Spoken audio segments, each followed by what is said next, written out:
자, 오늘은 이제 여기에다가 조명을 넣는 방법에 대해서 좀 알아볼 겁니다. 원래 스케치업에는 조명이 없습니다. 스케치업엔 조명이 없어요. 단지 V레이를 설치함으로 인해서 해당 조명이 들어오게 된 겁니다.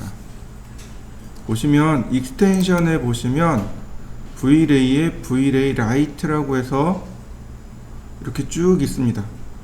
플랫 라이트, 스피어 라이트, 스폰 라이트, IES 라이트, 옴니 라이트, 돔 라이트, 메시 라이트, 어저스트 라이트 인텐시티. 자, 맨 아래 어저스트 라이트 인텐시티는 빼고 메시 라이트까지가 조명입니다. 이렇게 보시면 돼요. 플랫 라이트, 스피어 라이트는 지오메트릭 라이트입니다. 즉 형상을 가지고 있고 그 크기의 조명의 빛이 반비례하는, 그러니까 조명이 커요, 그럼 빛이 많이 나와요. 조명이 작아요, 그럼 빛이 조금 나와요.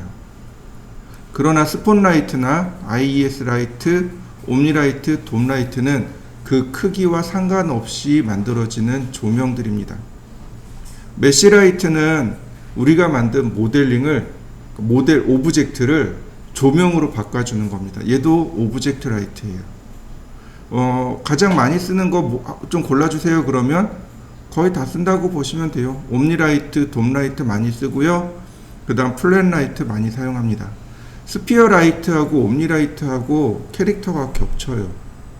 스피어가 구슬이란 뜻입니다. 구 모양으로 생긴 라이트를 스피어 라이트라고 합니다. 백열전구 있죠? 백열전구가 이렇게 구슬 모양으로 생겼죠?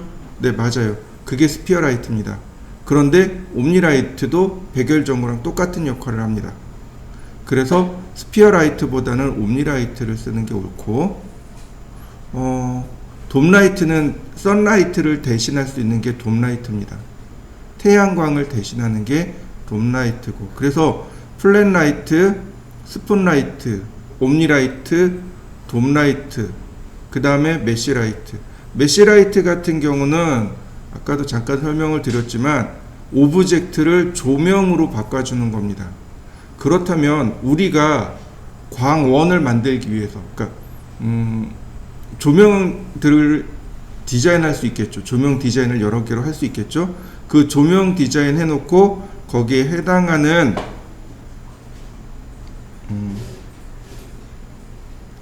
거기에 해당하는 내용들로 이제 오브젝트를 조명으로 바꿔주는 겁니다. 자, 바로 여기서부터 여기까지입니다. 요만큼이에요.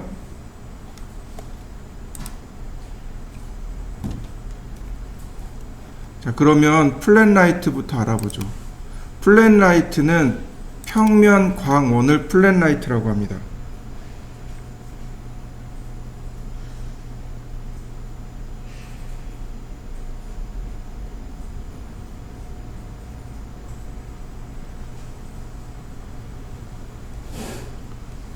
그래서 드래그 하시면, 아니 클릭하면 이렇게 광원이 하나 만들어집니다.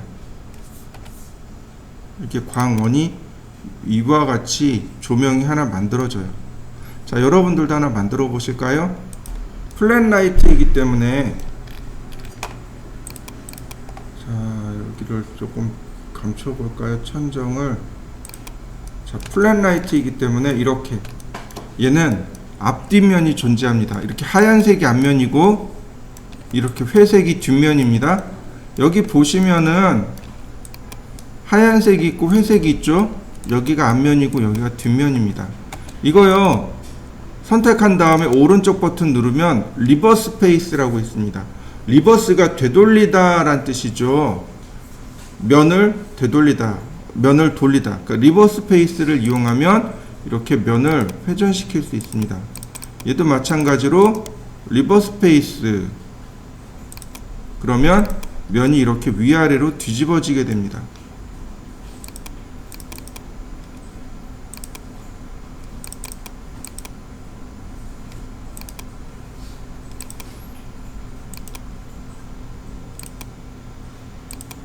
자, 그러면 보자고요. 확인할 방법은 렌더링 밖에는 없습니다. 그러니까 늘 렌더링으로 확인해야 돼요.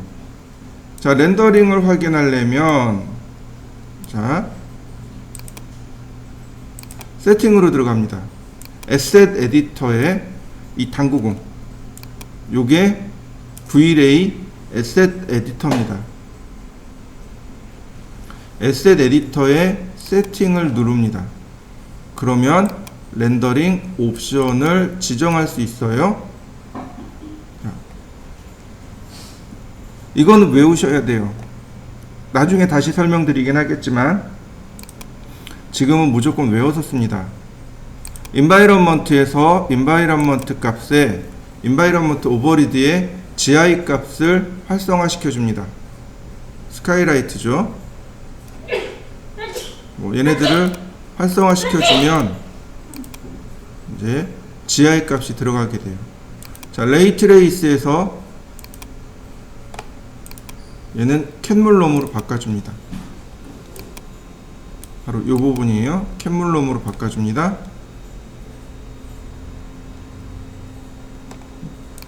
하나, 둘, 셋.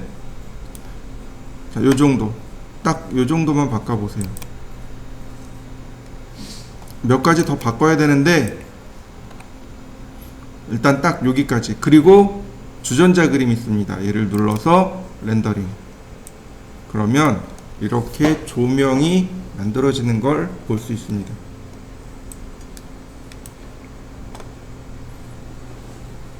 조명에 따라서 이렇게 렌더링이 들어갑니다. 여러분들도 한번 확인해 보세요.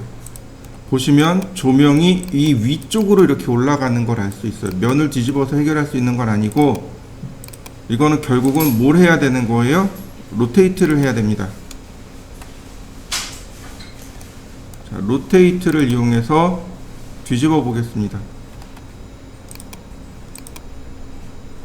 자, 다시 렌더링 누르면 이렇게 빛이 어슴푸레하게 쭉 나오는 걸 확인할 수 있을 겁니다.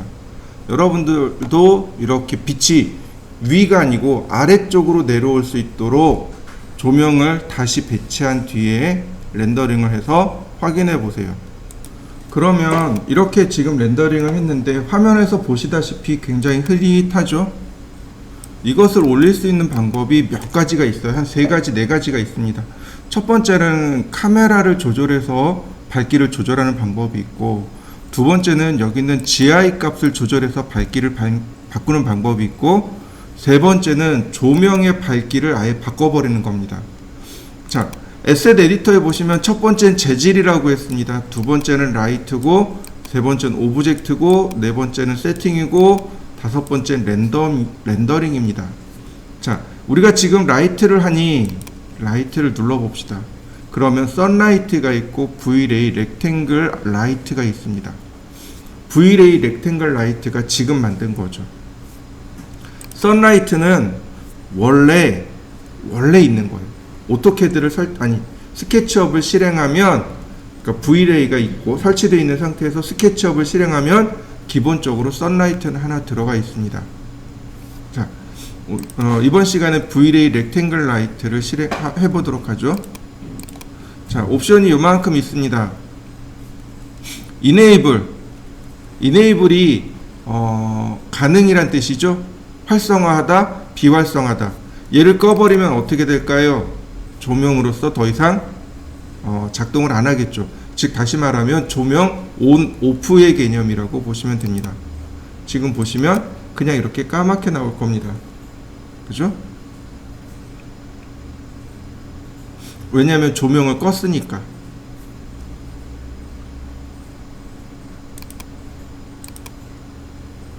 자, 다시. 그 다음 그 아래 보면 컬러가 있을 겁니다. 컬러는 조명의 색상입니다. 우리가 사용하는 조명은 색상이 있습니다. 아시죠?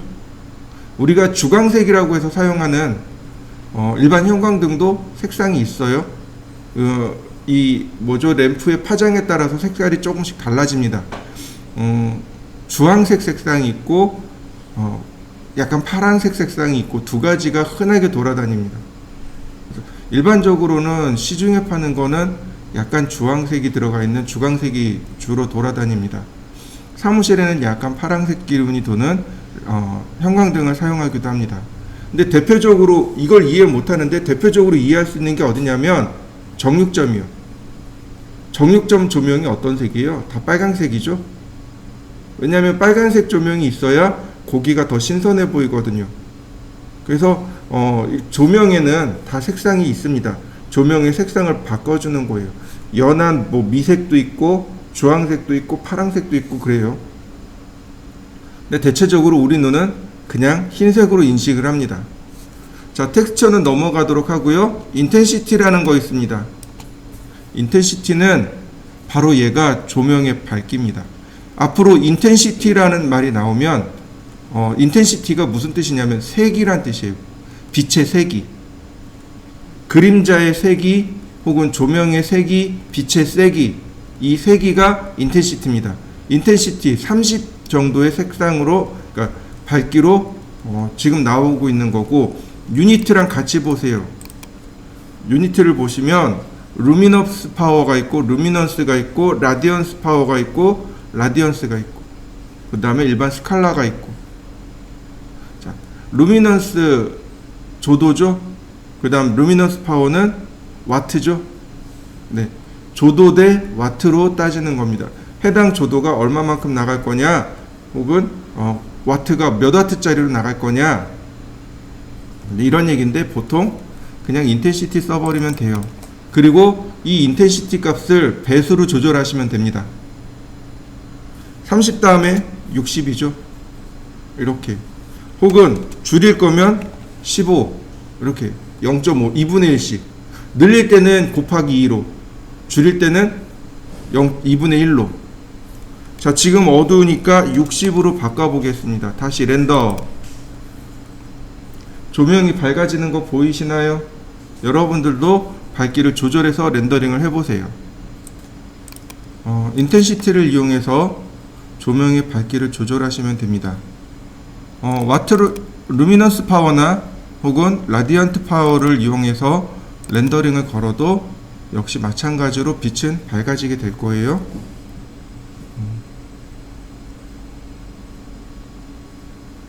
빛의 조도나 뭐 이런 것들을 이용하는 거니까 한 번씩 렌더링을 쭉 걸어 보세요.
자, 그 다음에 그 아래쪽을 보시면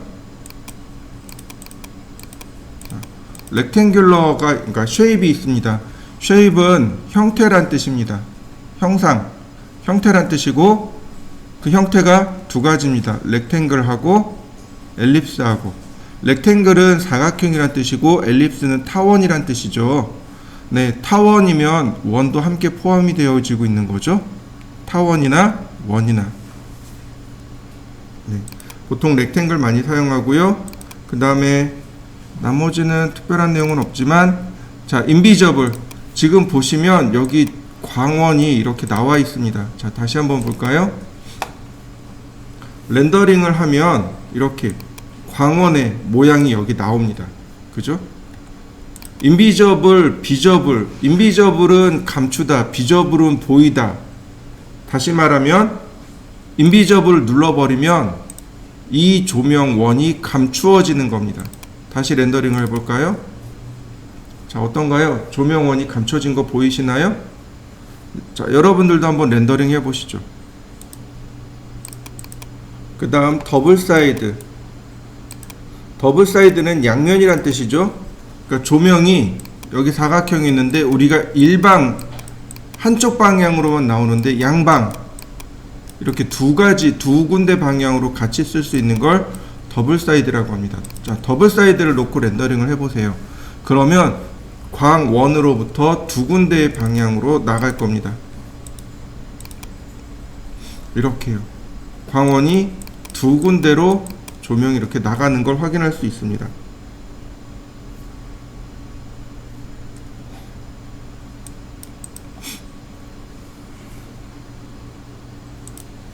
보시면 디퓨즈 서피큘라 리플렉션이라고 하는 옵션이 나옵니다. 이펙트 디퓨즈, 이펙트 서피큘라, 이펙트 리플렉션 이렇게 나옵니다. 이게 뭐냐면 디퓨즈가 뭐냐면 사물이 지닌 일반적인 색상이 디퓨즈입니다. 디퓨즈 컬러 그러면 일반적으로 사물이 지닌 기본 색상을 디퓨즈 컬러라고 합니다. 그러면 이 조명이 이와 같이 옅게 빛나고 있잖아요. 일반적인 빛에 이렇게 효과를 주겠습니다 라는 뜻이에요. 서피큘라는 그러니까 사물이 있으면 이렇게 조명이 있고 물체가 빛이 이렇게 와닿겠죠. 그러면 은은하게 이렇게 빛이 반사가 되는 부분이 나와요. 이런 부분들. 빛이 지금 반사가 되고 있죠. 네, 이게 서피큘라입니다. 다시 보면 이렇게 되는 거죠. 일반적인 오브젝트 색상과 그 다음 빛이 반사돼서 나오는 서피큘라, 디퓨즈 컬러, 서피큘라. 즉, 이 광원이 일반적으로 기본 색상에도 적용되어져라. 그 다음 서피큘라, 광원을 반사시키는 부분에도 적용되어져라 이런 얘기고요. 리플렉션이 반사입니다. 무슨 뜻이냐면 거울처럼 사물을 반사시키는 효과 있죠? 네, 그게 리플렉션입니다. 거울처럼 사물을 반사시키는 걸 리플렉션이라고 그래요. 그러니까 이 리플렉션에 광원을 적용시켜라. 근데 당연히 얘네 세 개는 늘 체크해 놓게 됩니다. 그 다음 맨 아래 내려가면 섀도우라는 값이 있습니다. 그림자를 만들어 주세요 이런 뜻입니다. 이 값을 빼면 그림자를 안 만들겠죠. 당연히 조명은 그림자를 만듭니다. 그림자 안 만들면 안 되겠죠. 자, 그 다음에 스토어 이리디언스 맵. 스토어는 저장하다는 뜻이고요. 이리디언스 맵을 저장합니다 라는 뜻입니다. 무슨 얘기냐면 우리가 글로벌 일루미네이션, 즉 여기에 보시면 방법이 세 가지예요. 밝기를 조절하는 방법이 세 가지가 나옵니다. 이걸 계산하는 방법이에요. 조도를 계산하는 방법이 세 가지가 나와요. 하나는 이리디언스 맵이고, 하나는 브라우트 포스고, 하나는 라이트 캐시입니다. 즉 여기 이리디언스 맵을 쓸 때 이거를 미리 계산해서 저장한다는 뜻입니다. 그럼 어떻게 돼요?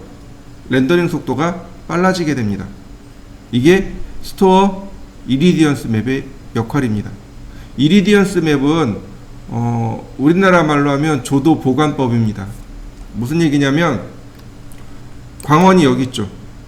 현재 씬을 먼저 렌더링을 합니다. 계산을 해요. 그러면 여기에 밝기 등을 어떻게 알아요? 그 다음에 광원을 추적합니다. 그래서 여기는 밝기가 이 정도네, 여긴 밝기 이 정도네, 여긴 밝기 이 정도야, 이렇게요. 광원을 거꾸로 추적해서 현재 장면을 먼저 계산하고 광원을 추적해서 현재 장면의 조도를 보정해 주는 겁니다. 수정하는 거예요. 이게 이리디언스 맵입니다. 렌더링 속도가 얘가 제일 빨라요. 계산한 방식이 제일 단순하고. 그래서 이리디언스 맵을 많이 사용합니다. 스토어 이리디언스 맵, 그러면 이리디언스 맵을 사용할 때, 여기 있는 이리디언스 맵을 사용할 때 이 조도를 미리 계산해서, 여기서 미리 계산해서 저장을 해버리는 겁니다. 그래서 렌더링 속도를 빠르게 해주는 것, 이 옵션이에요. 좀 어렵죠? 다 이렇게 외우시면 돼요. 이리디언스 맵을 쓸 때는, 여기 이리디언스 맵을 쓸 때는 조명에 스토어 이리디언스 맵을 체크합니다 라고 계산해 두면 렌더링 속도가 빨라지게 됩니다. 그 다음 커스틱 서브 디바이스, 앞으로 서브 디바이스라는 말이 계속 나올 겁니다. 서브 디바이스라는 말은 품질이란 뜻이에요. 품질이란 뜻으로 바꾸어서 이야기할 수 있습니다. 자, 커스틱은 굴절이란 뜻입니다. 이렇게 보시면 좋아요. 여러분들 그 돋보기 가지고 햇빛 모아본 적 있으시나요? 네, 그게 커스틱 효과입니다. 그게 커스틱 효과예요. 어떤 투명한 물체를 통해서 빛이 투과됐을 때 빛이 모이는 효과가 있습니다. 그러니까 예를 들어서 와인잔 같은 경우 혹은 커피잔 같은 경우 투명한 유리잔 있죠. 유리잔에 햇빛이 투과가 되면 그림자가 나오고 그 그림자 사이로 조명이 이렇게 모이는 효과가 나옵니다. 그게 커스틱이라는 효과예요. 커스틱 효과를 낼 때 얘가 지닌 품질을 이만한 품질로 해주세요, 이런 뜻이에요. 아쉽게도 V-Ray에서 커스틱 효과가 잘 안 나와요.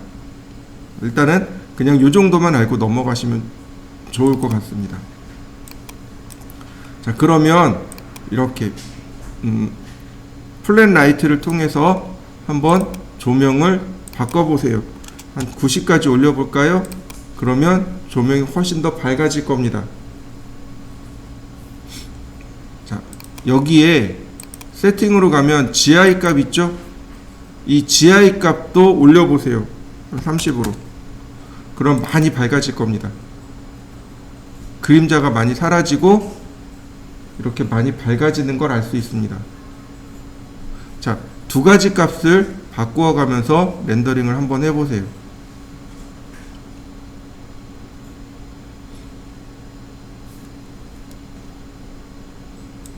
자, 이번에는 선라이트에 대해서 좀 알아볼까요?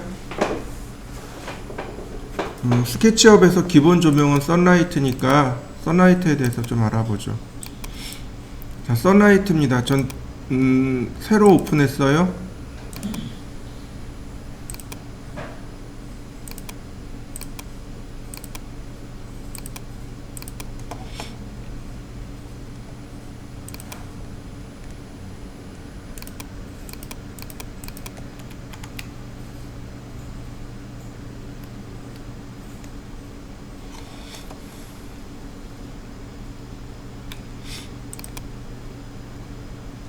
자, 선라이트입니다. 선라이트는 태양광이죠.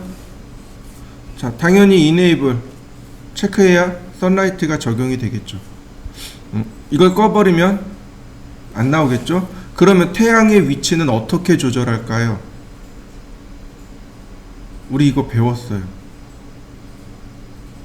어디서 배웠냐면 섀도우에서요. 자, 그림자 위치, 자, 이거 기억하시죠? 윈도우의 모델 인포에서 지오 로케이션, 바로 여기 샘 매뉴얼에서 바로 여기서 위도와 경도를 지정해 주면 되겠고, 날짜와 시간도 여기서 조절하면 된다고 제가 설명을 드렸습니다. 바로 이렇게 이걸 통해서 그림자의 위치가 결정이 되겠죠. 그러면 거꾸로 이야기하면 이렇게 생긴 그림자의 태양은 어딘가 존재하겠죠. 바로 이 방법을 통해서 태양의 위치를 조절하는 겁니다. 자, 비저블, 인비저블 감추다란 뜻이죠. 태양의 위치를 감추는 겁니다. 간혹 우리는 역광으로 렌더링할 경우가 있어요. 역광이면 태양을 바라보고 렌더링할 경우가 있다는 뜻이죠. 그럴 때 인비저블 체크하면 태양이 렌더링 되지 않습니다. 자, 스카이 모델이 있습니다. 스카이 모델이 이렇게 네 가지가 있는데 그 중에 두 가지만 기억하시면 될 것 같아요. CIE 클리어라는 게 있습니다. CIE 클리어는 가을 하늘 정도? 비 온 뒤 맑은 날 있죠. 네, 맑은 날, 맑은 하늘, 구름 한 점 없고 뭐 하늘 되게 높고 깨끗한 날 있죠. 그게 CIE 클리어. 그 다음에 CIE 오버캐스트는 뭐냐면 흐린 날, 오늘 같은 날, 구름 많이 껴있고 우중충한 날, 이게 오버캐스트. 그 다음 호세엘은 일반적으로 우리가 많이 사용하는 일반적인 하늘. 여기는 하늘의 모델입니다. 하늘을 어떤 식으로 표현할 거냐 이 얘기입니다. 보통은 클리어 많이 써요. 맑은 날로 표현해야 되니까. 보통 렌더링 할 때요, 흐린 날로 렌더링 하지 않습니다. 두 가지예요. 쨍하다 그러죠. 그러니까 8월달 2시 정도, 그러면 굉장히 쨍쨍하죠, 날씨가. 바로 그렇게 쨍하게 표현하던가, 아주 맑고 투명하게 해서 사물이 잘 보이게 렌더링을 하던가, 아니면 저녁 혹은 해질녘을 표현하던가, 밤을 표현하던가 해질녘을 표현하던가, 아니면 그 반대로 2시 정도, 8월달 2시 정도의 날씨를 이용한 하늘을 표현하거나, 두 가지입니다. 그래서 클리어를 많이 사용하기도 하고, 노을을 만들 때는 포셋 L을 써야 됩니다.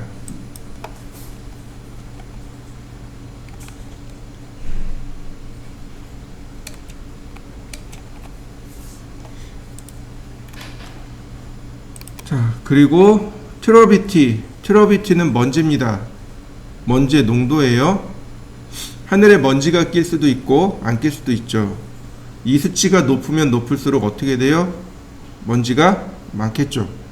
거꾸로 이 수치가 낮으면 낮을수록 하늘에 먼지가 없는 걸로 나오겠죠. 그러면 내가 노을을 진하게 표현하고 싶어요. 노을을 잘 표현하고 싶어요. 그럼 어떻게 하면 돼요? 트러비티 값을 좀 높여주면 됩니다. 트러비티 값이 높으면 노을이 많이 나와요. 여러분들 그 노을 표현할 때요, 맑은 날 노을이 많나요? 아니면 먼지가 많은 날 노을이 잘 나오나요? 먼지가 약간 더 많아야 노을이 잘 나와요. 맑은 날도 나오겠지만 구름 많이 끼고 그런 날들 노을이 잘 나와요. 예쁘게 잘 나옵니다. 오죽했으면 노을, 그러니까 빨갛게 노을이 아주 예쁘면 그 다음날 비 온다고 할까요? 그러니까 이 트러비티는 먼지 값입니다. 그 다음에 오존입니다. 오존의 농도예요. 오존의 농도는 트러비티하고 반대로 움직입니다. 오존의 농도가 많으면 많을수록 맑은 하늘이 됩니다. 거꾸로 오존의 농도가 없으면 없을수록 먼지가 많은 것처럼 하늘이 탁하게 표현되어집니다.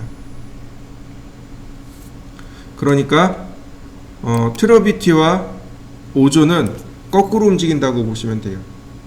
내가 먼지를 많이 표현하고 싶어요. 그럼 트러비티 값을 높이고 오존은 낮추고, 나는 맑은 하늘을 표현하고 싶어요. 그럼 트러비티 낮추고 오존을 높이고, 거꾸로 움직인다고 보시면 돼요. 인텐시티 멀티플러, 아까도 인텐시티라는 말이 나왔습니다. 인텐시티가 뭐라고요? 빛의 세기를 뜻하는 말입니다. 빛의 세기, 즉 태양광의 세기가 1입니다. 엄청 맑아요. 태양광이기 때문에 1만 줘도 엄청 밝은 겁니다. 나중에 이거 렌더링 해보세요. 굉장히 밝아요. 오히려 이 숫자를 줄여야 됩니다. 자, 사이즈 멀티플러. 이거 사이즈가 뭐냐면은요, 그림자의 농도입니다. 그림자의 농도예요. 자, 이거 렌더링 해볼까요? 자, 많이 밝게 나오네요.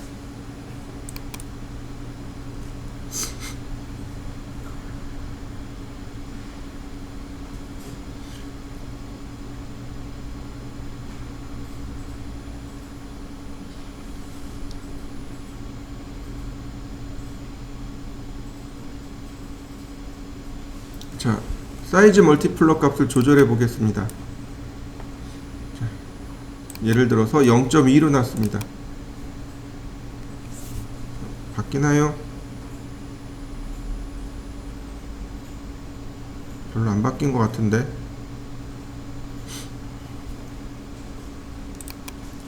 넘어가죠. 사이즈 멀티플러는 그림자의 농도라고 생각하시면 되겠고요.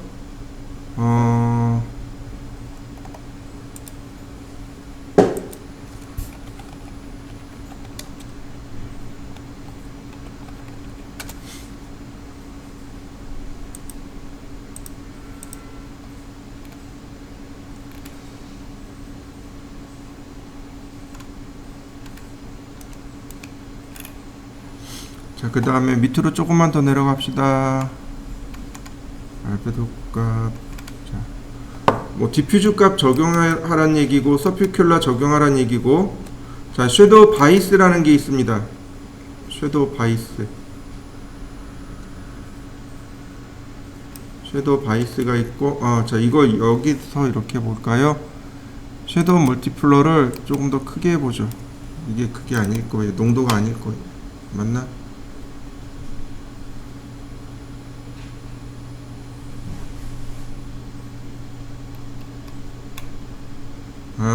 섀도우 바이스가 이거죠. 자, 여기 그림자 경계 부분을 한번 보세요. 다시 봅니다.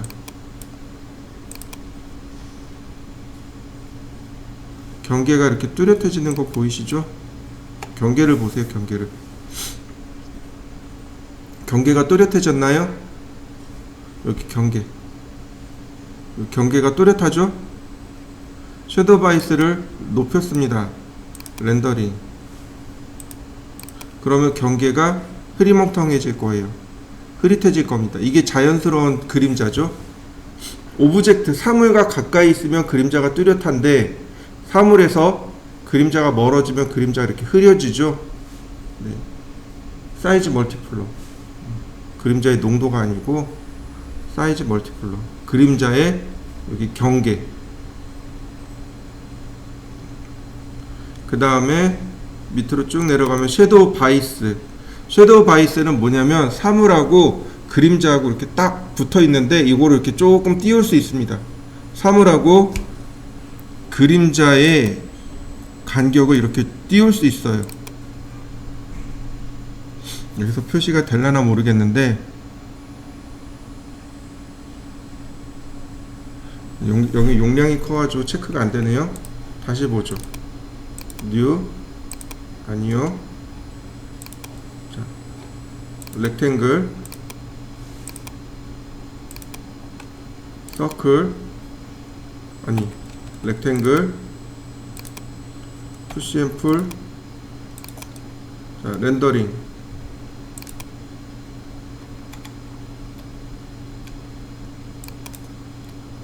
그림자 나오죠? 바로 이 부분. 사물과 그림자가 만들어지는 바로 이 부분. 이게 섀도우 바이스입니다. 그래서 섀도우 바이스를 키워보면 떨어지게 돼요. 이렇게.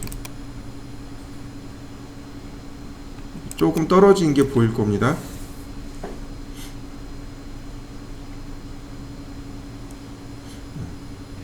표시가 안 나네요. 그래서 이 섀도우 바이스를 이용하면 사물이 오브젝트로부터 이렇게 바닥에서부터 이렇게 좀 떨어져 있는 느낌을 나게 할 수 있는 게 이 섀도우 바이스입니다. 자, 포톤입니다. 포톤 에밋 라디어스.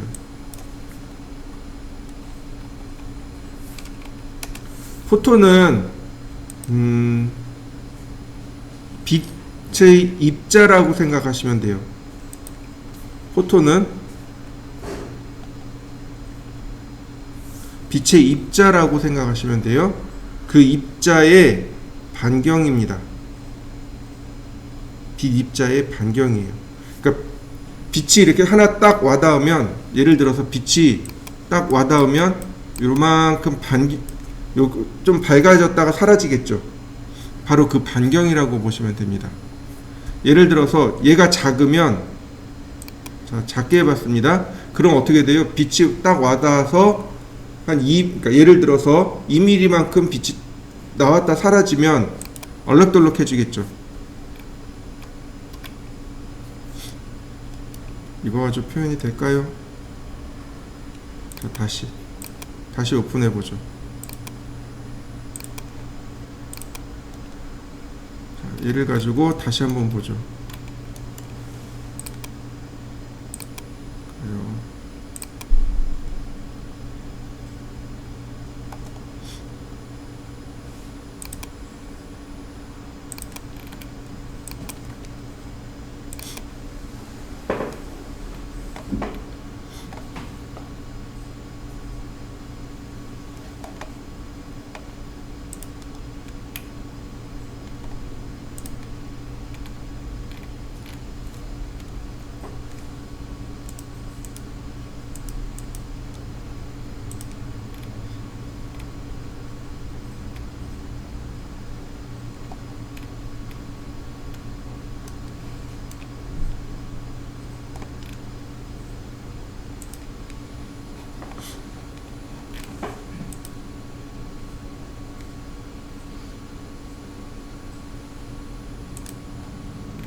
자, 다시요. 이 값을 이번에 좀 키워보겠습니다.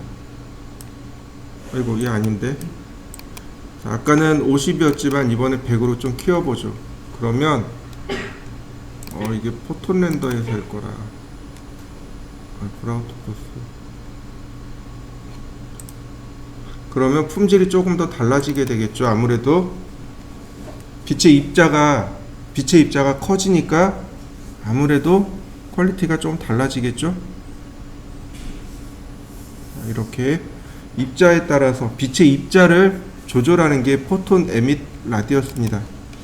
포톤, 빛의 입자의 라디어스, 반지름 이란 뜻입니다. 자, 이 값을 조절해 보시면 돼요. 렌더링을 해서 확인합니다. 포톤 에밋 라디어스를 작게 해놓고 렌더링 해보세요. 보시면 모래처럼, 이렇게 모래처럼 나와요. 입자가 작으니까.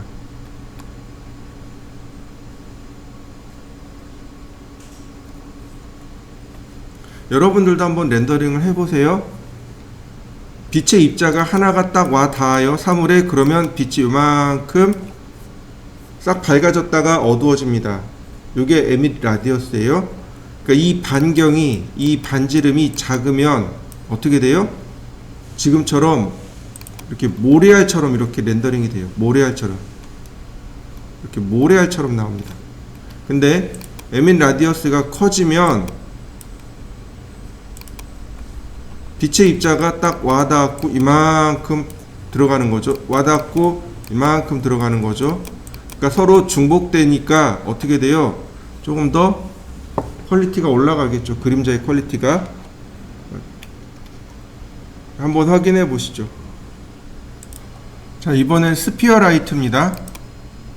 스피어 라이트는 이렇게 구슬 모양으로 만들어졌습니다. 구슬 모양입니다. 똑같이 렌더링을 걸어보면 이렇게 구슬 모양으로 조명이 들어오게 됩니다. 스피어 라이트예요.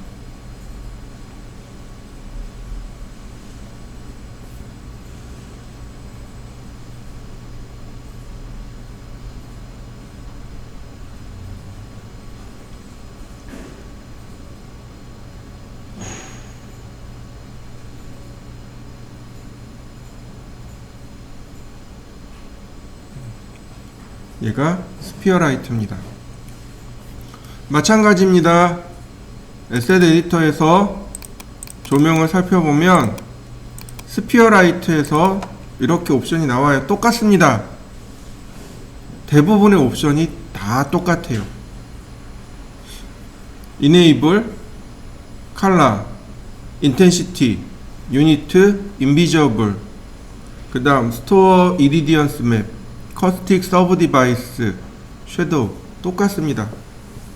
그러니까 선라이트하고 렉탱귤러 라이트 하나만 알면 나머지 옵션들은 금방 조절할 수 있어요. 나머지 조명들은 금방 할 수 있습니다. 그 다음 스포트라이트입니다. 스포트라이트는 위에서 아래로 이렇게 떨어지는 조명이 스포트라이트입니다.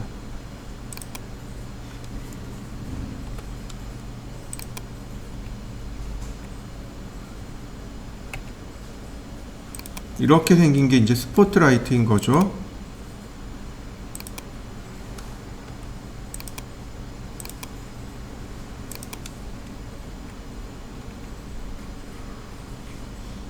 그러면 스포트라이트를 주게 되면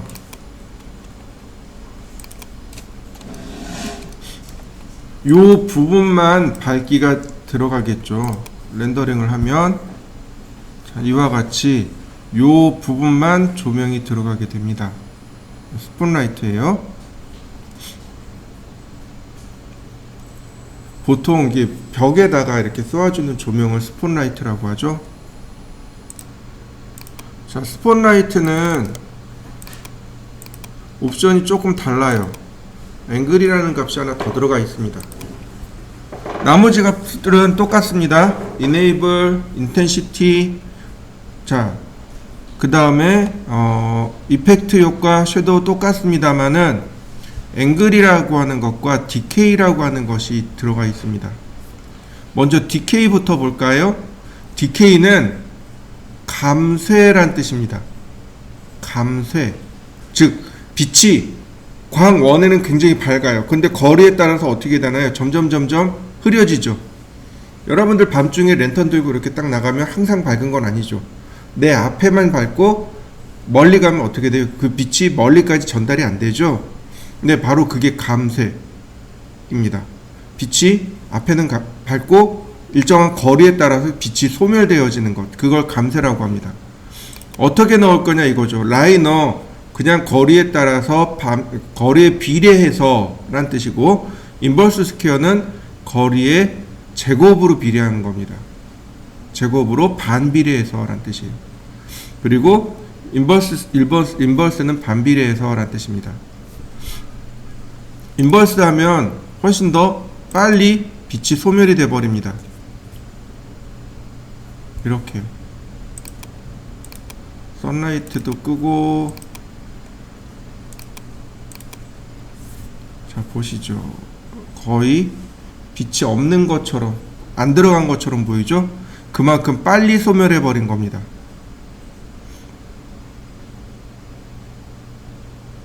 거의 안 나오죠? 여기 아주 흐릿하게, 제 눈에는 여기 조그맣게 흐릿하게 나오는데, 여러분들은 어떨지 모르겠습니다. 여러분들도 한번 렌더링 해보세요. 인버스 스퀘어를 써버리면 훨씬 더 빠른 속도로 감쇄를 해버리니까 안 나올 거예요. 라이너를 쓰셔야 돼요. 디케이는 라이너입니다. 그 다음에 콘 앵글이라고 있습니다. 각도예요. 자, 제가 키워봤습니다.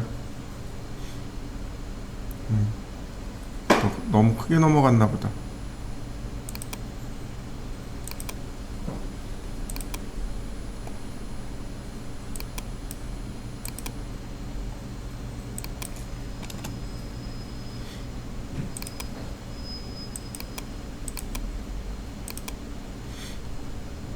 보시면 이제 많이 크게 들어가 있죠. 제가 각도를 크게 넣어서 그렇습니다. 콘 앵글을 작게 해보죠. 오히려 더. 그러면 비교하기 쉬울 거예요. 콘 앵글을 작게 했더니 조그맣게 나오는 거 보이시나요? 요만하게 됩니다.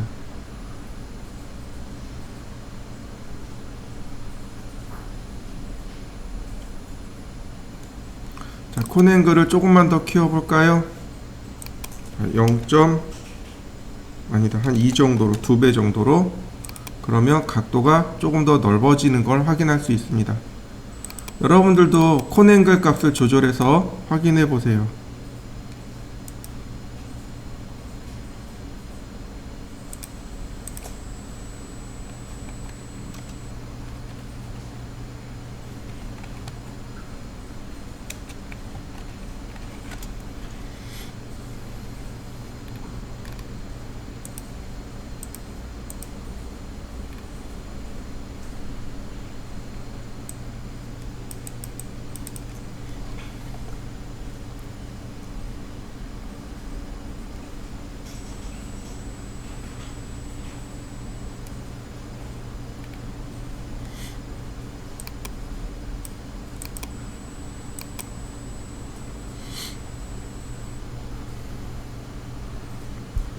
콘앵글을 이용하면 이렇게 각도를 조절할 수 있습니다.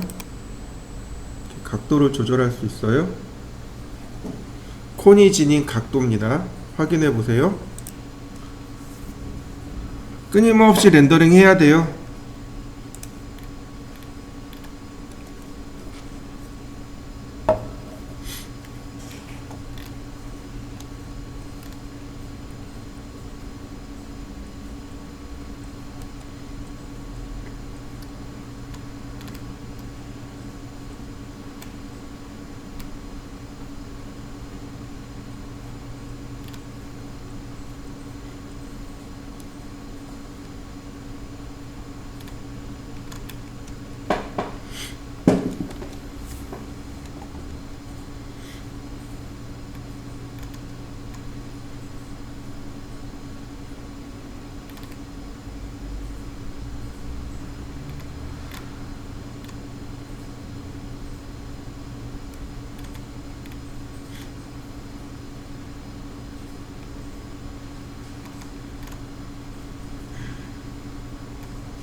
자,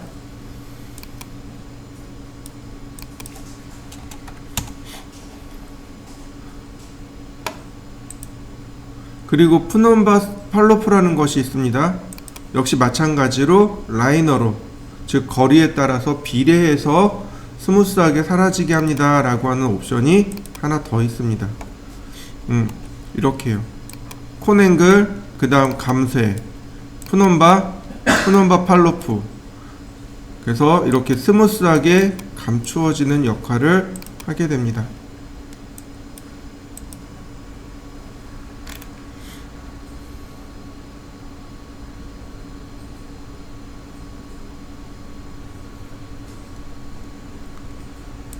자, 나머지는 또 다음 시간에 내일 또 해보기로 하고요. 자, 이번에는 거실을 또 모델링 해보도록 하겠습니다.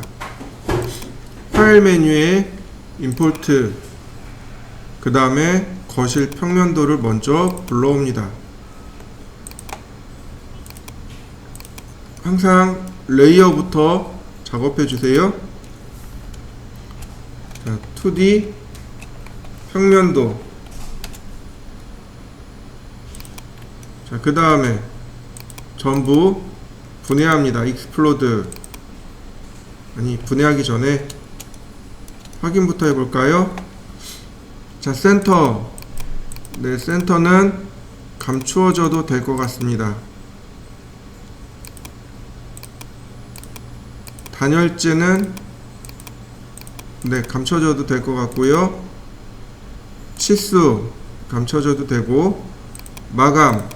마감은 감춰지면 안 될 것 같은데요. 자, 마감은 있으니까, 자, 마감은 그냥 두도록 하죠.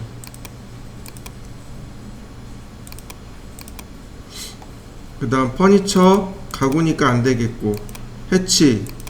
네, 해치 감춰도 될 것 같고요. 창문 감추면 안 되겠고, 텍스트. 네, 문자니까 감춰도 될 것 같고요.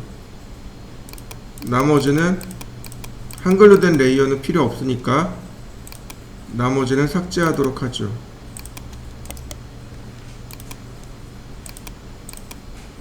자, 그 다음 분해하고요. 필요 없는 것들 삭제. 자, 우리한테 필요한 것만 다시 레이어를 바꾸고 메이크 그룹. 자, 그러면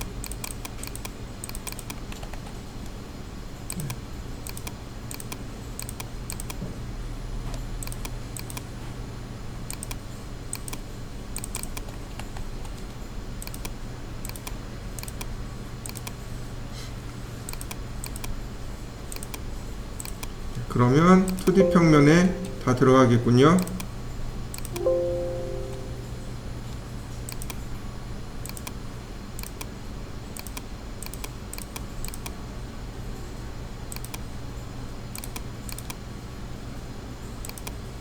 자, 나머지 레이어들도 삭제. 그러면 2D 평면은 이와 같이 만들어졌습니다. 자, 여러분들도 2D 평면을 만들어 보시죠. 자, 마찬가지로 또 레이어를 하나 만들어 볼까요? 2D 인면 1번, 다시 2D 인면 2번.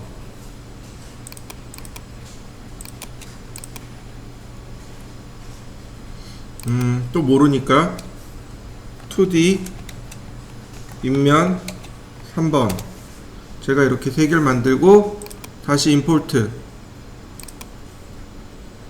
자, 거실 전개도를 임포트 했습니다.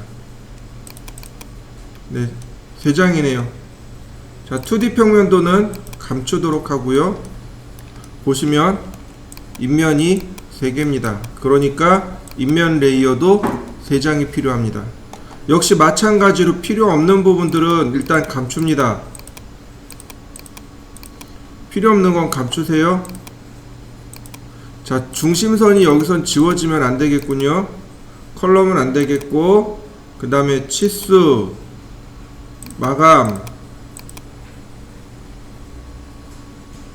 마감도 빼버리죠. 각은 그대로 두고, 문자도 감추고, 창문은 그대로 냅둬야 되겠고, 네. 나머지 삭제. 그 다음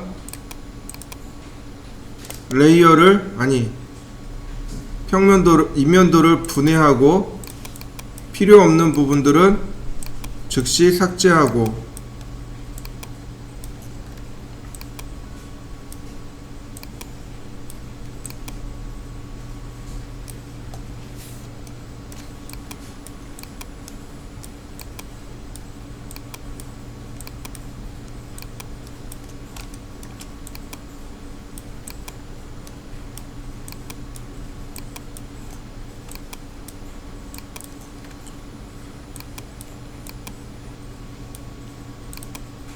그다음 혹시 다른 그룹이 있는지 없는지 확인해 보고 하나씩 하나씩 묶어 보도록 하죠. 자, 얘는 레이어를 인면 1로, 얘는 인면 2로, 얘는 인면 3으로, 그 다음 메이크 그룹, 다시 메이크 그룹 인면 2로 바꿔주고, 다시 메이크 그룹 인면 3으로 바꿔주고, 그러면 정리가 다 끝났죠. 나머지 또 삭제. 그러면 이와 같이 평면, 인면 이제 이런 식으로 나오겠죠. 지난번처럼 위치를 자, 바꿔서 지정해 놓습니다.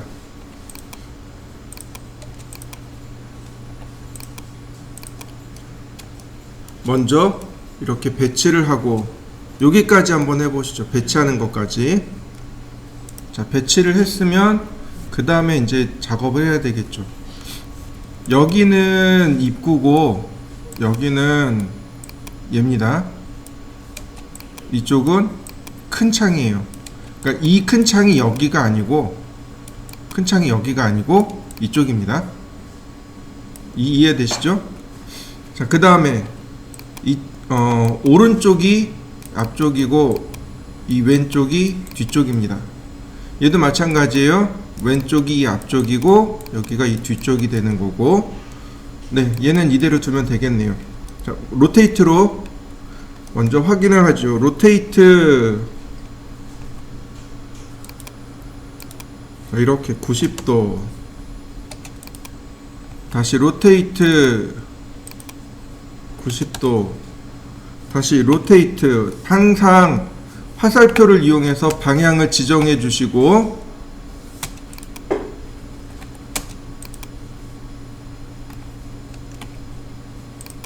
그리고 각도를 회전시켜 주셔야 됩니다.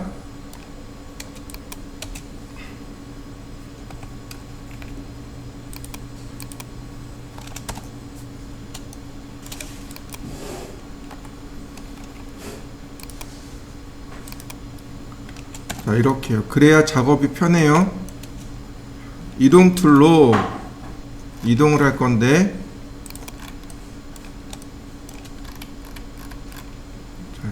이 부분. 자, 그 다음 얘도 선택하고 이동 툴로 이동합니다.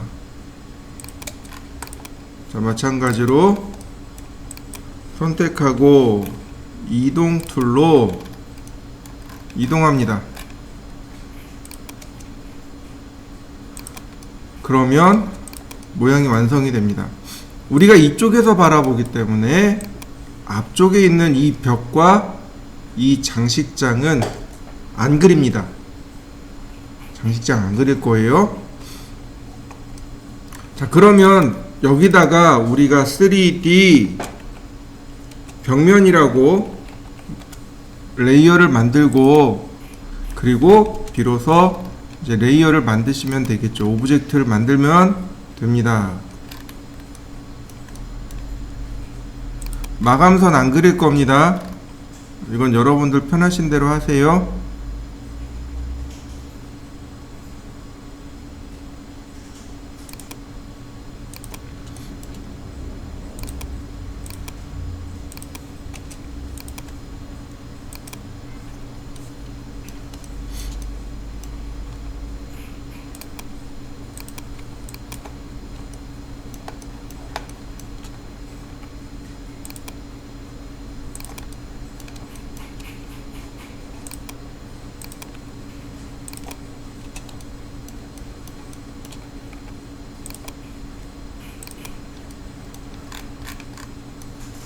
그 다음에 테이프 메주어로 길이를 재봅니다. 높이를 확인해 봅니다. 2300이네요. 푸시 앤 풀 2300. 네, 2300. 여기도 2300. 그러면 일단 벽체, 기본 벽체는 완성이 됐고요. 다시 렉탱글 푸시 앤 풀로 이만큼 올리면 되겠죠?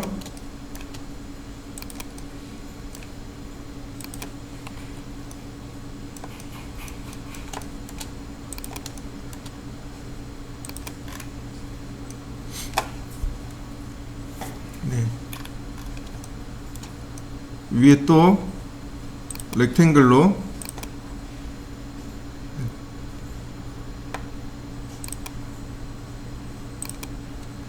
푸시 앤 풀로 막아주면 되겠습니다.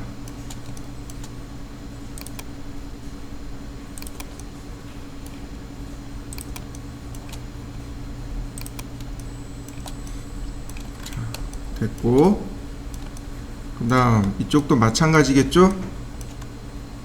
렉탱글로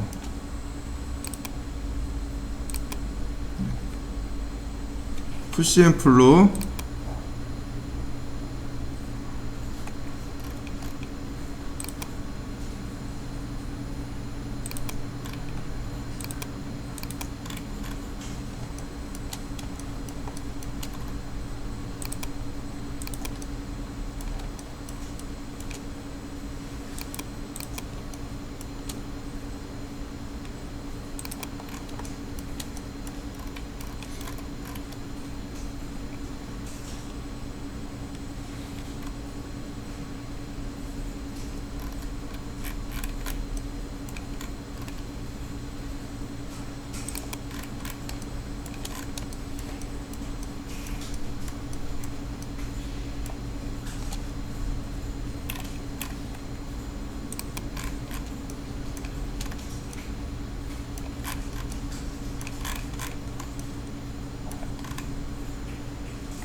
이렇게 평면을 만들어 보세요. 여러분들도 만들어 보세요. 자, 여기까지 됐을 거예요.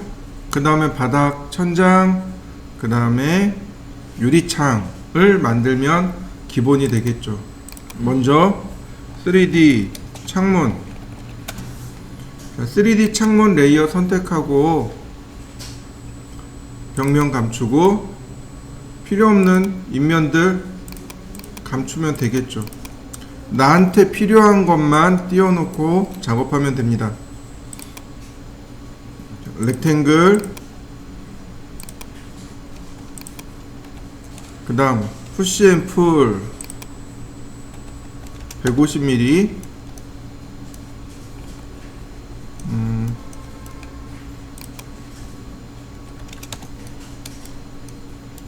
얘가 면이 뒤집어져서 그런가?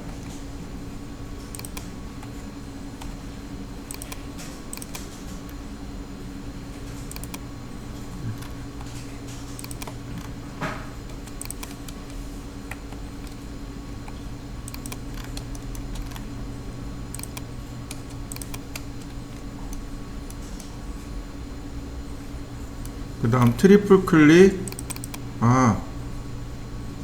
이걸 저기를 안 했구나. 그룹을 안 만들었군요. 트리플 클릭, 메이크 그룹. 그 다음에 다시 렉탱글,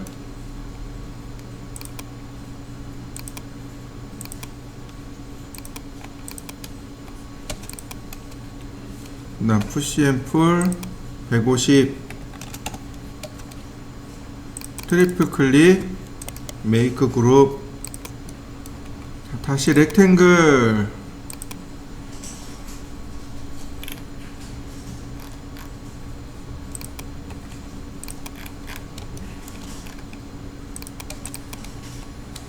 푸시 앤 풀 이번엔 40mm, 트리플 클릭, 메이크 그룹. 다시 렉탱글,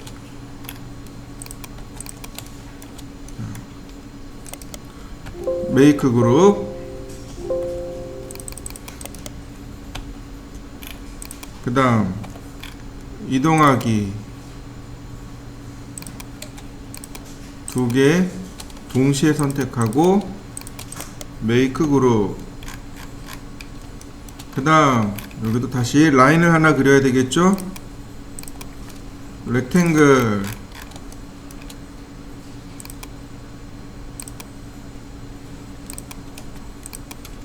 푸시 앤 풀 똑같이 40mm 트리플 클릭 후 메이크 그룹. 다시 렉탱글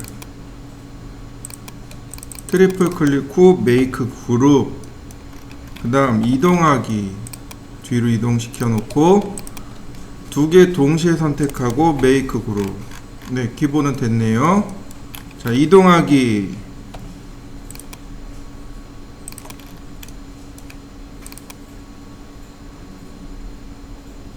자, 미드 포인트까지 이동했고요. 자, 복제를 하나 더 해야죠. 네. 그 다음 이동도 해야 되겠죠.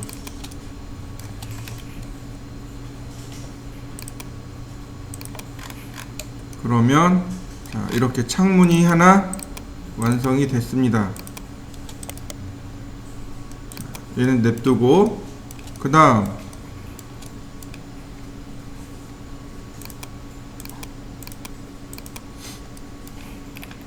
렉탱글 다시 또 렉탱글 푸시 앤 풀로 150mm 트리플 클릭 후 메이크 그룹. 다시 렉탱글 사이즈를 알 수가 없네요. 라인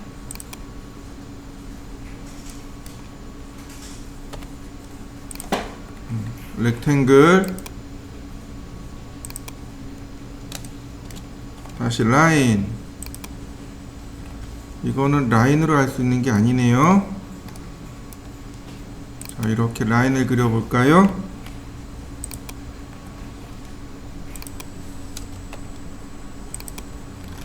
그러면 이제 비로소 필요 없는 부분들이 나오겠죠. 렉탱글 자, 필요 없는 부분들은 과감하게 삭제. 지울 거 지우고 푸시 앤 풀 40mm 트리플 클릭 메이크 그룹. 다시 렉탱글 트리플 클릭 메이크 그룹. 그 다음 이동 툴로 2개 선택해서 메이크 그룹. 다시 라인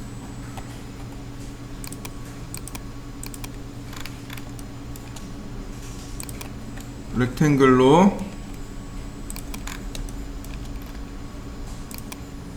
다시 또 렉탱글로 푸시 앤 풀로 40mm 트리플 클릭 메이크 그룹. 다시 렉탱글 트리플 클릭 메이크 그룹. 그 다음 이동 툴로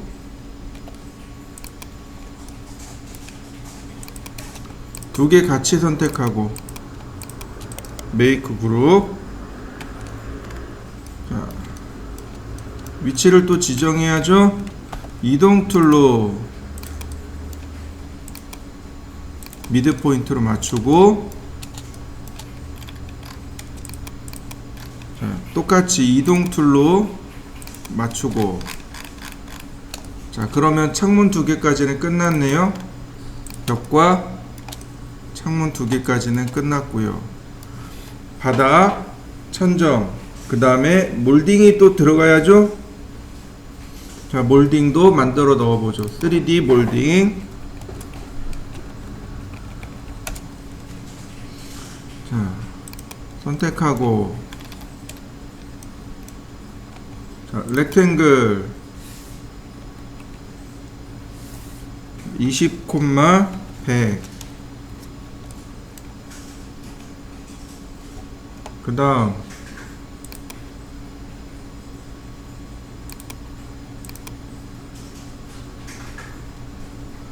라인을 하나, 이거 복제를 해볼까요? 이동 툴로 반대쪽에도 복제. 자, 라인을 한 개씩 한 개씩 그려도 되겠고, 자, 푸시 앤 풀로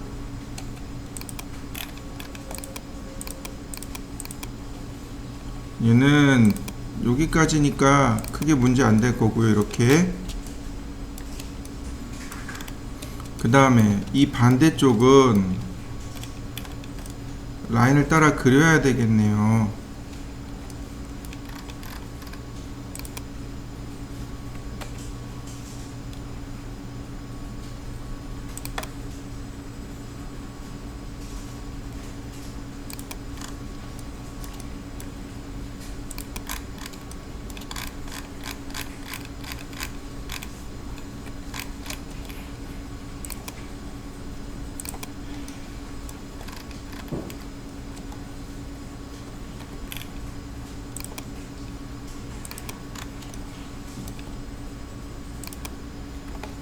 자, 벽면을 감추고 보면 내용이 있을 거란 말이죠. 이렇게.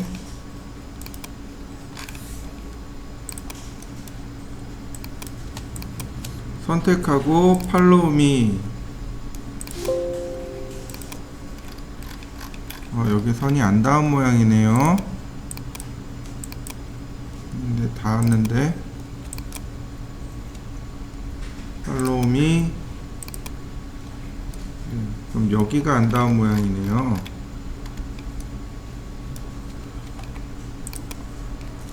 (20, 100) 100, 20. 네. 푸시 앤 풀로 여기까지. 그 다음 트리플 클릭으로 메이크 그룹. 그러면 바닥 걸레바지 됐고요. 자, 그 다음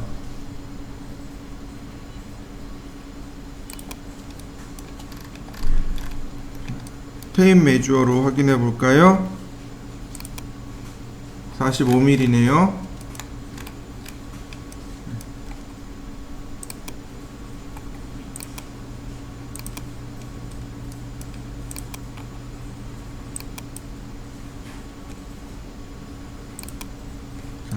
그 다음 렉탱글 45,45 선택하고 팔로우 미. 자, 클릭해주면 천정 몰딩도 완성됐고요. 자, 바닥과 천정 몰딩까지 완료했습니다.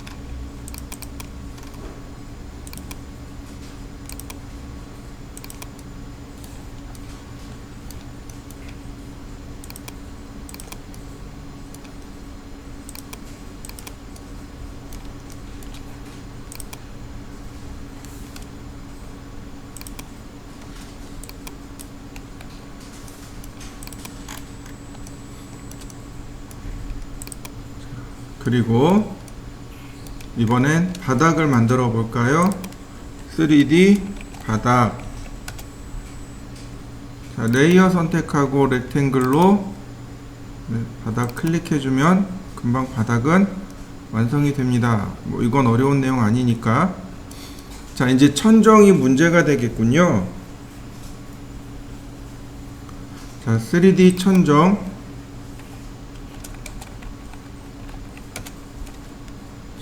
제가 렉탱글을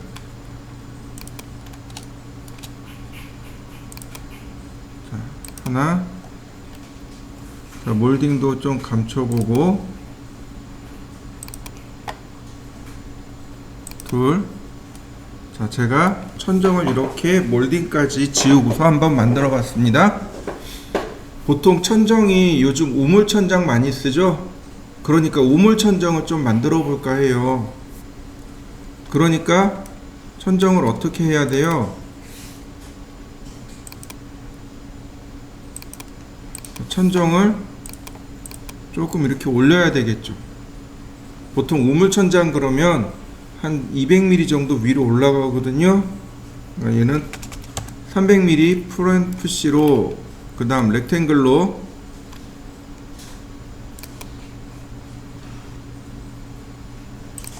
그 다음 벽면을 감춰 볼까요?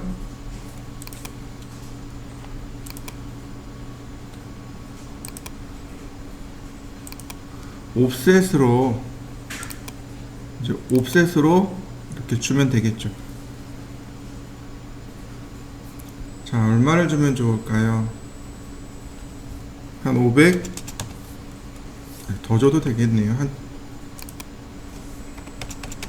1000mm 줘도 충분하겠네요. 그 다음 푸시앤풀로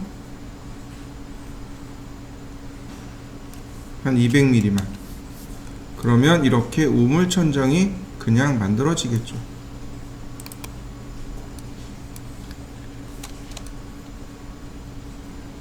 그러면